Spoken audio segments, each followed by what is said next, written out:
Қайырлы күн көрермен, біз төрт сұрақ жобасын бастаймыз. Міндетті әлеуметтік медициналық сақтандыру медициналық қызметтерге қолжетімділікті арттырып, азаматтардың денсаулығын қорғайтын жүйе. Мәмістің мақсаты мен артықшылықтары қандай? Әлеуметтік сақтандыруға кімдер қатыса алады? Ол үшін не істеу керек? Осы сұрақтарға студиямыздың қонағы міндетті әлеуметтік медициналық сақтандыру қорының Маңғыстау облысы бойынша филиалының директоры Қыдырбаев Нұрлан Икрамұлы жауап беретін болады. Қош келдіңіз. Алғашқы сұрағым, мәміс жүйесінің негізгі мақсаты, артықшылықтары қандай? Биылдан бастап қазақстандықтар мәміс жүйесіне қанша теңге төлеуі қажет? Қайырлы күн, құрметті көрермендер, қайырлы күн, жүргізушілер. Бүгінгі көтеріліп отырған мәселе өте өзекті, күрделі мәселе.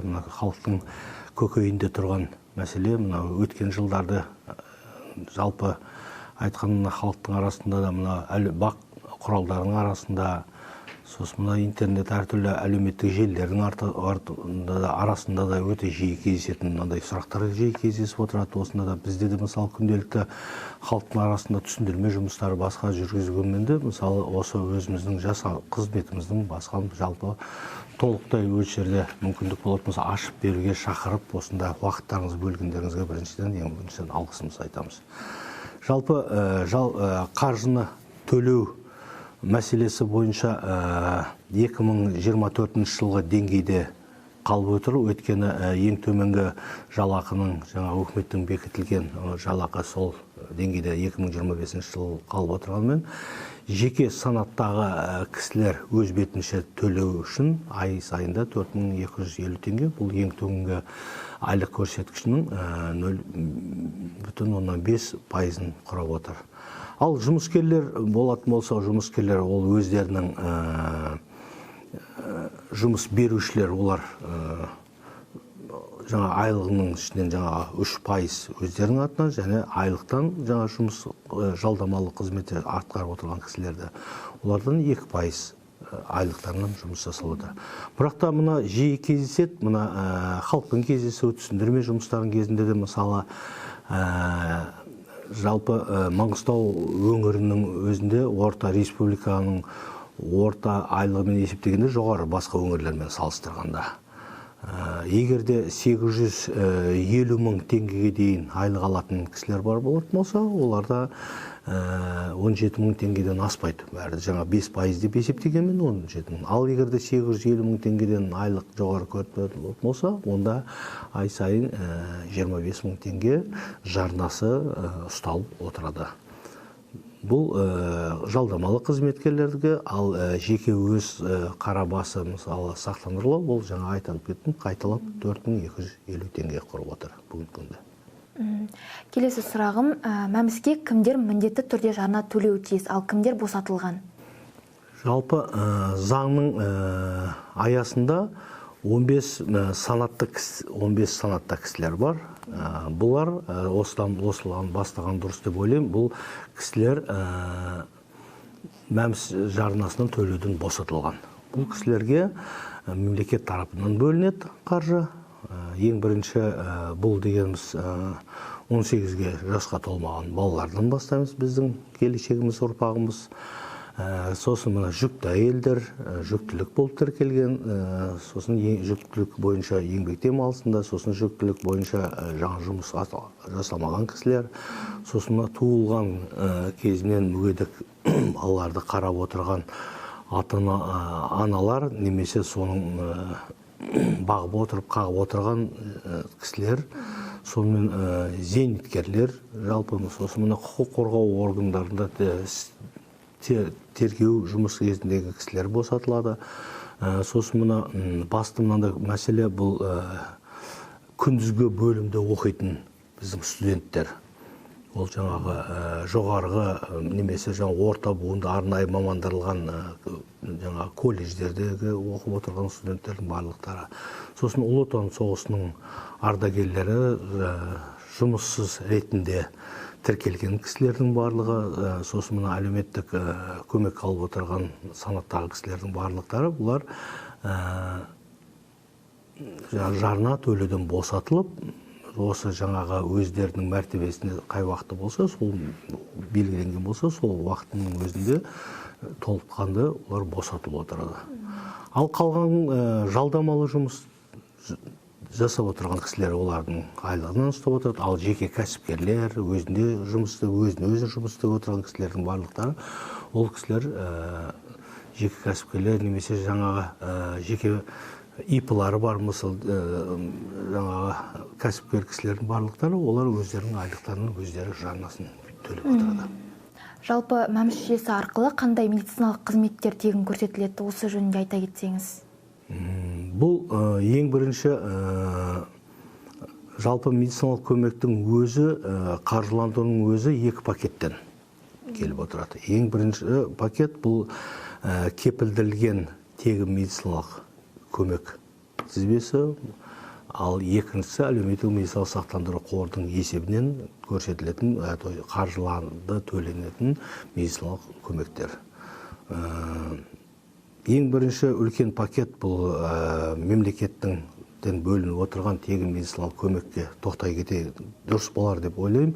Өйткені ең бірінші бұл жедел жәрдем қызметі. Ол дегеніміз сіздің мәртебеңізге сақтандырылды, сақтандырылмаған, оған ешқандай байланысы жоқ. Жалпы барлық азаматтарға көз. Сосын мынау әлеуметтік маңызды бар аурулар, ол әлеуметтік маңызды бар аурулар деп атап өтейік.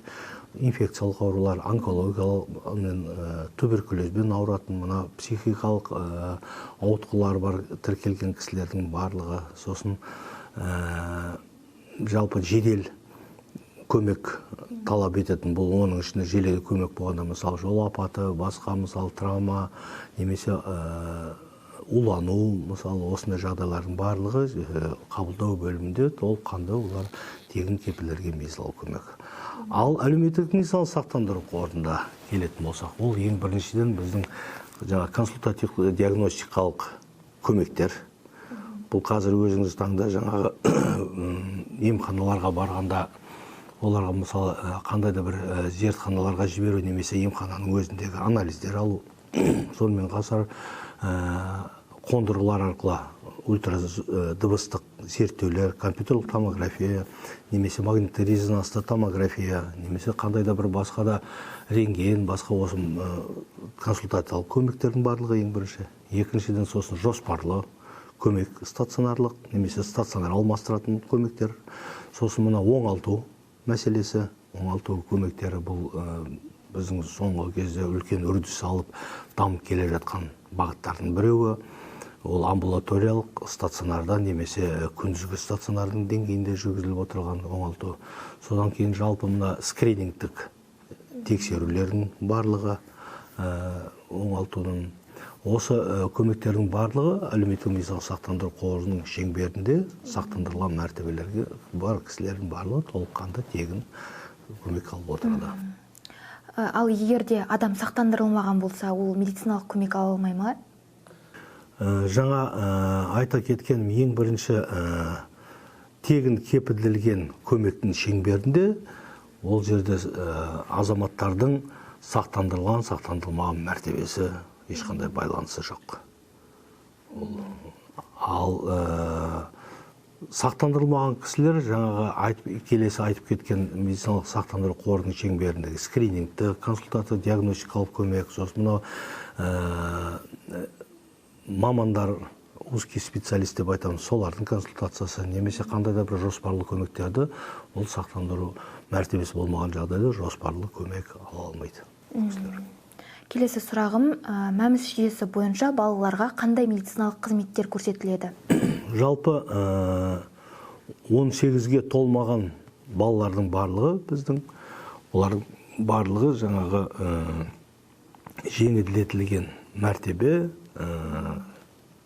ол жаңа барлықтар сақтандырылған, толыққанды біздің Қазақстан Республикасында көрсетілген жедел және жоспарлы басқа барлық көмектер, медициналық көмектердің барлықтары тегін алынады. Сонымен қоса, қазір бүгінгі таңда стоматологиялық көмектерге тоқтап өтіп кетейін дегенім. Қосымша бұл 18-ге толмаған балалардың барлығы, мектеп жасындағы балалардың, одан кішкентай біздің азаматтарымыздың барлығы жоспарлы және жедел стоматологиялық көмек алады. Ол үшін қандайды бір ата-аналар өзінің балаларының оқу барысындағы каникулдың кезінде мысалы жоспарлы жедел барып көмектесу стоматологиялық. Онда көмек алу үшін ата-аналарға тағы да бір назарларын аударатын жайт, қандайды бір стоматологқа барғанда олардан сіздер сұрап білулеріңіз керек, сізде әлеуметтік медициналық сақтандыру қорымен келісім шарт бар ма? Әлде егерде сол стоматологиялық, сіздің таңдаған стоматологиялық клиникаңыз келісім шарт бар осы әлеуметтік медициналық сақтандыру қоры дейтін болса, онда жаңағы барлық медициналық көмекті, стоматологиялық көмекті жоспарлы және жедел қабылдап ала алады. Жауабыңызға рахмет. Жалпы мәмс жүйесі арқылы шетелде медициналық көмек алу мүмкіндігі бар ма? Жалпы негізі мұны бұл мәмс жүйесінде емес, бұл тегін кепілділген медициналық көмектің шеңберінде Қазақстан Республикасының азаматтарын шетелде емдеу бағдарламасы бар. Бұл ең бірінші уәкілетті орган деп айтамыз, денсаулық сақтау министрлігінің бекітілген 8 диагноз бар. Бұл 8 диагноз дегеніміз біздің Қазақстанда өте сирек кездесетін кейбір аурулар бар. Сосын қандай да бір қондырғылардың болмауы, жоғары технологиялық немесе солардың дайын мамандардың жоқ болған жағдайда, онда тегін кепілділген медициналық көмектің шеңберінде Қазақстан Республикасының олар арнайы республика деңгейінде комиссия бар. Комиссияның құжаттарын өткізіп, жаңағы мамандардың барлықтары бекітіледі. Осы диагноздар және осы көмек бізде көрсете алмады. Сондай жағдайда бүгін таңда бір 40-тан астық елдермен келісім шарт жасалынған. Сол елдердегі жоғарғы алға дамыған медициналық орталықтармен келісім шартпен жіберіліп ем қабылданып отырады. Келесі сұрағым, жұмыс беруші мәмс жарналарын уақытында төлемесе, қызметкер қандай шаралар қабылдауы керек? Ең бірінші бұл мәселе жазда бізде осындай келеңсіз болды деп айта алмаймын, осындай ақау болды.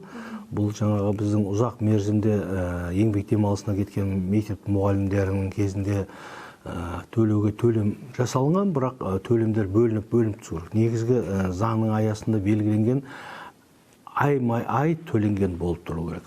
Сонда мысалы 2 айға кеткенде 1 ай ақшасы шілде айын төленбей, мысалы маусым айы төленген, сонда кезде күздің кезінде шарттар бұзылып қалған. Егер де ондайда жағдай болатын болса, мысалы әр айдың 20 келесі қызмет көрсетілген айлық бергеннен соң келесі айдың 25-ші күніне осы жаңағы салық немесе осы барлық сақтандыру қорына өткізілетін жарналардың барлығын аударып отыру керек жұмыс беруші. Егер де ондай жағдай орын алатын болса, ол азаматтардың орны, онда олар біздің әлеуметтік медициналық сақтандыру қорға байланысу керек тікелей. Біздің арнайы біздің байланыс тетіктеріміз бар. Сол арқылы біз ол кісілермен жаңағы жұмыс жүргізіліп, қашан болатын осыны. Өйткені кешігіп қалған жағдайда жаңағы өзінің мәртебесін жоғалтып, жаңағы медициналық көмектерді ала алуы әбден мүмкін. Түсінікті. Егер азамат мәмстің қызметіне, сапасына көңілі толмаса, қайда шағымдануы керек, не істеуі керек? Бізде халықпен кері байланыс өте жоғары деңгейде жасалынып отыр бүгін таңда. Ең біріншіден біздің өзімізде жаңағы 14-14 біздің кері байланыс тетігі бар, ол тікелей. Сонымен қатар арнайы біздің телеграм-бот, сосын сақтандыру деген біздің ұялы телефонда жүктеме жасауға болады. Сол жерге немесе әлеуметтік медициналық сақтандыру қорының өзінің жеке сайты бар, fms.kz. Сол жерге, инстаграмда қазір өзіміздің парақтарымыз, фейсбук әлеуметтік байланыста біздің өзіміз кері байланыстың тетіктері бар. Сол жерге өздерінің жаңағы алған медициналық көмектің ала алмай немесе қандай да бір сапасына немесе де басқа да бір мәселелер туындайтын болса, ол жерде өздерінің ұсыныстарын немесе өздерінің арыздарын барлығын қалдырса, бізге заң аясында ол жерде тексеріліп, жүргізіліп, толыққанды ол кісілерге жаңағы кері байланыс арқылы біз жауап жауапты беріп отырамыз. Рахмет. Бүгінгі сұхбатта біз мәмс жүйесі туралы толық ақпарат алдық. Уақыт бөліп сұрақтарымызға жауап бергеніңіз үшін рахмет. Сау болыңыздар.